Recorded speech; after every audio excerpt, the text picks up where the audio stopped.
Welcome to our next chapter on work order. In the previous chapter, you learned how to create a production plan in ERP Next. In this chapter, you will learn how to execute a work order and produce finished goods in ERP Next. By the end of this chapter, you will have learned more on what a work order is, how to execute a work order, and material movements against work order. Once you've planned the production through production plan, you can actually execute it through work orders. A work order is a document that is provided by the production managers to the people on shop floor, which clearly states item to manufacture, quantity to manufacture, the BOM that will be used to manufacture this item, and the required quantities of raw materials or sub-assemblies. On receiving the work order from the production manager, the shop floor people will start by issuing the required materials from appropriate warehouses and start working on the actual production.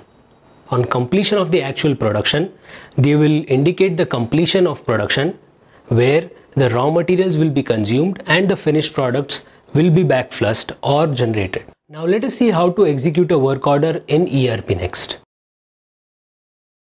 Once the work orders are generated from production planning, the production manager can complete the details on work order like the warehouses, serial number or batch number of the finished goods if applicable. If the raw materials are already available at the work in progress warehouse, the material transfer can be skipped by checking this checkbox. Next, save and submit the work order. The production manager can then assign the work orders to the respective shop floor operator by using the assignment feature in ERP Next. When the work order are assigned to a user, the user will get a system notification as well as an email for it. To view the list of work orders from home, click on Manufacturing module, then on Work Order under Production. You can also navigate to the list of work orders via Awesome Bar. On receiving the work orders, shop floor operators can review all the work orders assigned to them in calendar view or list view, and they can look at the work order details by going into each work order.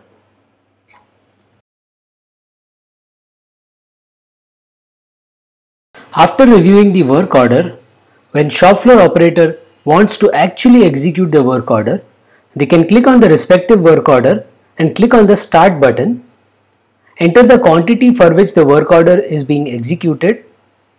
This will create a stock entry of type Material Transfer for Manufacture along with the reference of work order.